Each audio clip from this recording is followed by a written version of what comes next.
கிருஷ்ணகிரி அருகே மாணவிக்கு பாலியல் வன்கொடுமை கொடுத்த வழக்கில் ஏற்கனவே நாம் தமிழர் கட்சி நிர்வாகி கைது செய்யப்பட்டிருக்கிற நிலையில் முன்னாள் நிர்வாகி கைது செய்யப்பட்டிருக்கும் சூழலில் தற்போது மேலும் ஒரு ஆசிரியை கைது செய்யப்பட்டிருக்கிறார். விவரங்களோடு செய்தியாளர் விஜயபிரபாகரன் இணைக்கிறார்.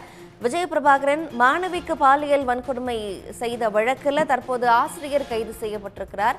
அவர் யார்? விவரங்கள் என்ன? கிருஷ்ணகிரி அருகே 12 வயது சிறுமிக்கு பாலியல் வன்கொடுமை செய்யப்பட்ட வழக்கில் இன்று காலை வரை 8 பேர் கைது செய்யப்பட்டுள்ளனர். அதாவது நாம் தமிழர் கட்சியின் முன்னாள் நிர்வாகியான சிவராமன் உட்பட 8 பேர் கைது செய்யப்பட்டிருந்தனர். தற்போது மேலும் கோமதி என்ற ஒரு ஆசிரியையும் கைது செய்யப்பட்டுள்ளார். அதாவது கிருஷ்ணகிரி மாவட்டம் பர்கூர் அருகே உள்ள தனியார் பள்ளியில் கடந்த 5ஆம் தேதி முதல் 9ஆம் தேதி வரை தேசிய மாணவர் படை பயிற்சி முகாம் நடைபெற்றது. இந்த முகாமில் 17 மாணவிகள் கலந்து கொண்டனர். அந்த மாணவிகள் அனைவரும் பள்ளியில் உள்ள ஆடிட்டோரியத்தில் உறங்கி முகாமில் கலந்து கொண்டுள்ளனர்.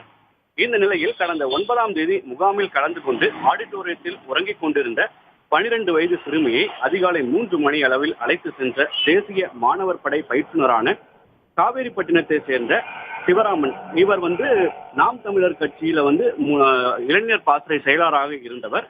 இவர் பாலியல் வன்கொடுமை செய்துள்ளார் அந்த மாணவி தனக்கு நேர்ந்த கொடுமை குறித்து பள்ளியின் ஆசிரியர் மற்றும் முதல்வரிடம் புகார் அளித்துள்ளார். அதற்கு பள்ளியின் முதல்வர் சதீஷ்குமார், இந்த சம்பவத்தை பெரிதுபடுத்த வேண்டாம், இதனால் உனது பெற்றோர் வேதனை அடைவார்கள் என கூறி அனுப்பி வைத்துள்ளனர். இதனையடுத்து கடந்த 16ஆம் தேதி மாணவிக்கு உடல்நிலை பாதிக்கப்பட்ட நிலையில் தனக்கு நேர்ந்த கொடுமை பற்றி மாணவி தனது பெற்றோரிடம் தெரிவித்துள்ளார். உடனடியாக மாணவியின் தாயார் தனது மகளை கிருஷ்ணகிரி அரசு மருத்துவக் கல்லூரி மருத்துவமனையில் சிகிச்சைக்கு அனுமதித்து சோதனை செய்த போது மாணவி பாலியல் வன்கொடுமைக்கு ஆளானது தெரிய வந்தது. இதனைத் தொடர்ந்து மாணவி அளித்த புகாரின் அடிப்படையில் பர்கூர் அனைத்து மகளிர் காவல் நிலையத்தில் என்சிசி பயிற்றுனர் சிவராமன் மற்றும் பள்ளியின் முதல்வர் சதீஷ்குமார் மீது வழக்கு பதிவு செய்யப்பட்டது.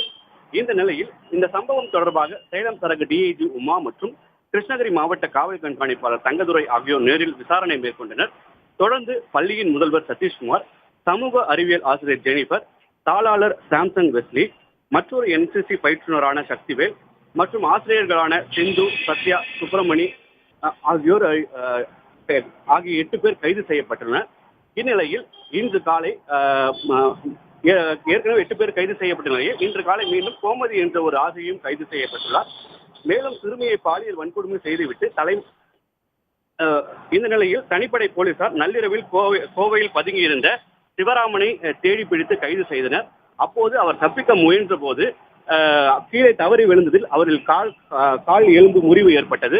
இதையடுத்து கோவையிலிருந்து கிருஷ்ணகிரிக்கு கொண்டு வரப்பட்ட சிவராமன் கிருஷ்ணகிரி அரசு மருத்துவக் கல்லூரி மருத்துவமனையில் அனுமதிக்கப்பட்டு தற்போது சிகிச்சை பெற்று வருகிறார்.